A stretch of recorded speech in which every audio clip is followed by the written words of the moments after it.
오늘 요한복음 12장 1절부터 11절까지 말씀입니다.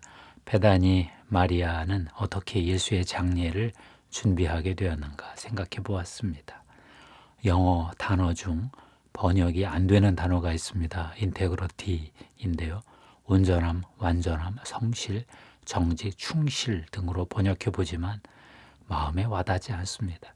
최근에 열방교회 최정일 목사가 인테그러티라는 책을 출판하셨습니다. 그분은 자기 진실성으로 번역하셨는데요. 그 앞에 형용사를 하나 덧붙여서 일관된 자기 진실성이라고 설명하셨습니다. 큰 도움이 됐습니다.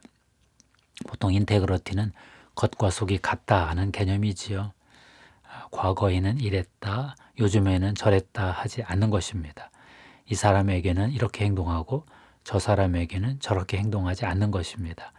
삶이 일관된 원리로 통합되어 있는 인격을 가리킵니다. 혼자 있으나 여러 사람이 있으나 같은 삶이지요. 사실 이런 인테그러티가 있는 사람은 드뭅니다. 정말 저도 자신이 없습니다. 저를 보는 사람마다 저에 대한 평가가 다를 거라고 추정합니다. 저도 이런 나 저런 나 때문에 참 고민이 많습니다. 인테그러티가 없는 사람은 결국 배신할 가능성이 많지요.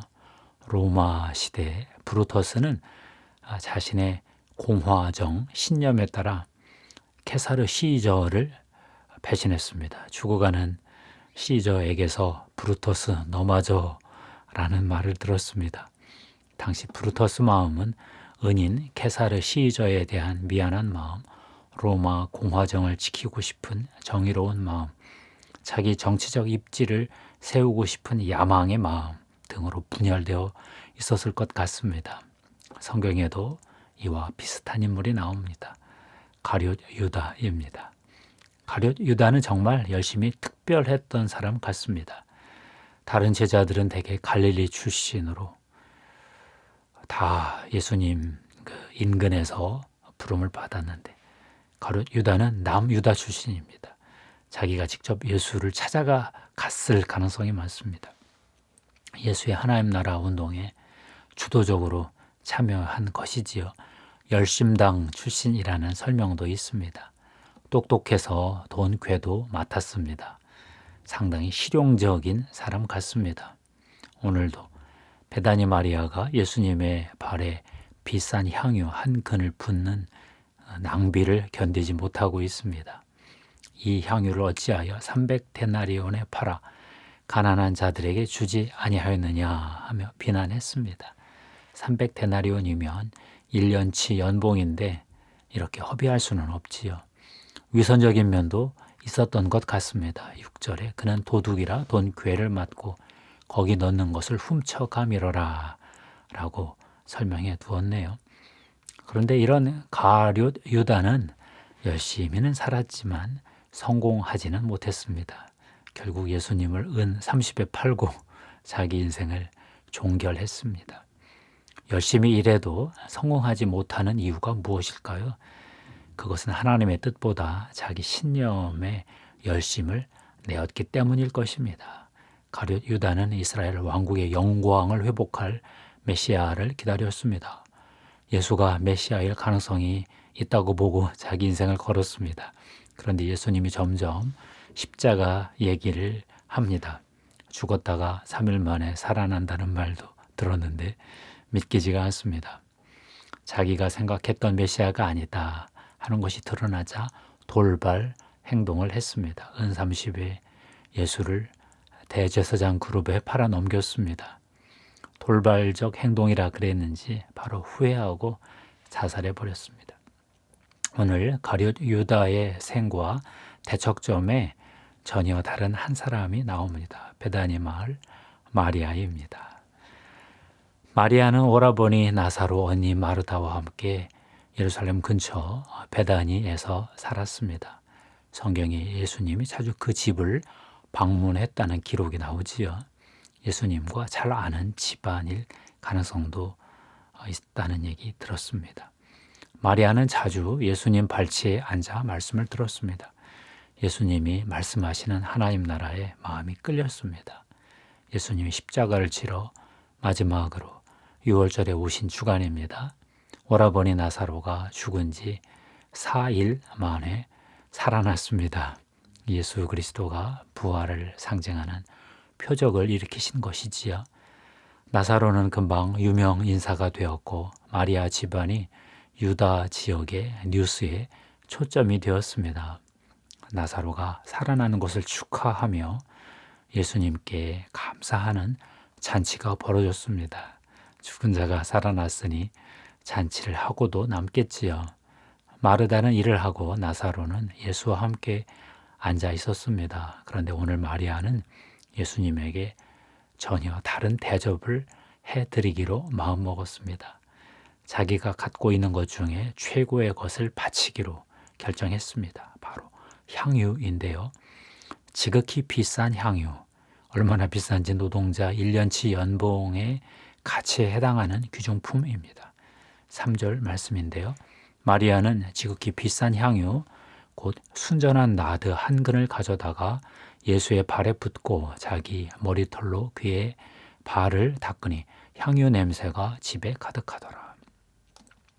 가룟 유다가 이빠른 소리를 했으나 예수님은 생각도 못한 말을 하셨습니다. 7절 8절 말씀인데요. 예수께서 이르시되 그를 가만두어 나의 장래할 날을 위하여 그것을 간직하게 하라. 가난한 자들은 항상 너희와 함께 있거니와 나는 항상 있지 아니하리라 하시니라. 마리아는 그저 예수님께 자기 사랑을 표현한 것뿐인데 예수님은 자기 장례를 준비했다 인정해 주셨습니다. 이제 베다니 마리아는 성경에서 가장 유명한 사람 중에 한 명이 되었습니다. 누구나 천국에 가면 마리아를 만나 이 일에 대해 얘기하고 싶어 할 것입니다. 마리아는 정말 낭비적 사랑으로 예수님께 헌신하고 가장 큰 명예를 얻었습니다. 우리는 어떻게 해야 하나님께 이런 낭비적인 헌신을 할 수 있겠습니까? 첫째, 먼저 하나님께 받은 축복을 알고 인정해야 되겠지요. 마리아도 예수님으로부터 많은 축복을 받았습니다. 당대 유대 역사에서 논란의 중심에 있는 태풍의 눈, 랍비 예수님의 방문을 자주 받았습니다. 도저히 들을 수 없는 천국의 말씀을 들었습니다. 가말리엘 문화에서 율법을 공부한 바울도 깨닫지 못한 진리를 깨달았습니다. 오빠 오라버니가 죽었다가 살아났습니다. 세상에 어떻게 이런 은혜를 받을 수 있을까요? 둘째, 내가 축복받을 자격이 없는데 받았다. 그것을 또 인정해야 되겠지요. 내가 능력 있고 자격 있어 내 몫을 받은 것이면 그런 말도 안 되는 헌신을 할 리가 없지요. 받을 수 없는데 받았으니 너무 과분한 것입니다. 마리아도 예수님의 방문을 자주 받을 자격이 있다고는 생각하지 않았을 것입니다. 부모 없이 어렵게 사는데 예수님이 이렇게 자주 방문해 주시니 얼마나 감격스러웠겠습니까? 셋째, 하나님의 신비에 이끌려야 낭비적 헌신을 할 수 있을 것 같습니다. 마리아는 예수님이 그저 좋았지요. 마르다는 손으로 봉사하는 것이 기쁘고 마리아는 아무 일도 안 해도 그 옆에 있는 것만으로도 행복했습니다. 루돌프 오토가 이런 말을 했습니다. 종교는 거룩한 것에 대한 것이다. 종교적 감정은 칸트가 말하는 숭고의 감정과 같은 이성적인 것이 아니다. 소름이 끼쳐 몸에 털이 곤두서는 비이성적 감정이다. 전율하지 않을 수 없는 두려운 신비, 마음을 끌어들이는 매혹하는 신비의 감정이 동시에 있다. 베다니 마리아 마음 상태가 꼭 이랬을 것 같습니다. 두렵고 사랑스러운 예수님, 그분에게 그는 한없이 끌렸습니다. 뉴욕 리디머 장로교회를 목회하던 팀 켈러는 이런 말을 했습니다. 현대인은 자유를 제약이 없는 것으로 생각한다. 그러나 자유는 그렇게 단순하지 않다.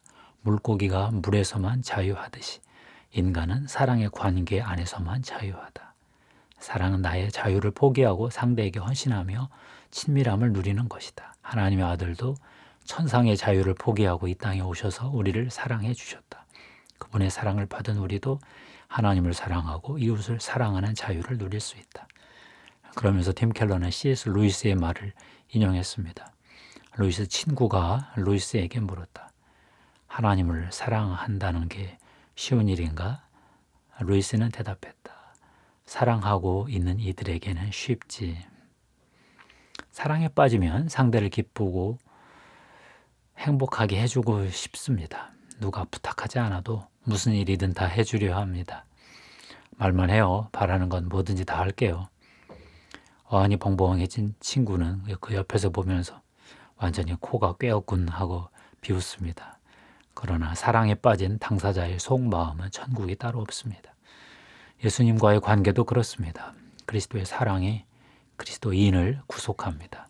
예수님이 스스로를 구속하여 우리 인생을 구속해 주셨습니다. 그 사랑이 우리를 강권합니다. 우리도 하나님을 위해, 가족을 위해, 또 이웃을 위해 그리할 수 있습니다. 이것이 하나님 나라의 비밀이지요. 예수 그리스도가 선포하신 하나님 나라는 교리로는 설명이 되지 않습니다. 사랑으로 경험되고 사랑하며 깊어집니다. 베다니 마리아가 누렸던 이 행복, 우리에게도 그대로 누려지기를 축복합니다. 기도하겠습니다. 하나님 감사합니다. 베다니 마을의 마리아가 예수 그리스도를 사랑하다가 예수님의 장례를 준비하는 놀라운 축복을 받았습니다. 하나님 나라에서 가장 유명한 이 사건의 주인공이 되었습니다. 하나님, 저희도 베다니 마리아처럼 하나님을 낭비적으로 사랑하며 하나님 나라의 가장 깊은 복을 누리게 해 주시옵소서. 이 시간 예수 그리스도의 피를 십자가의 보혈을 뿌리고 덮습니다. 성령님, 기름 부어 주시옵소서. 사랑의 영으로, 친밀함의 영으로 우리에게 임하시옵소서. 감사합니다. 우리 구주 예수님의 이름으로 축복하며 기도합니다. 감사합니다. 하나님께 영광 돌립니다.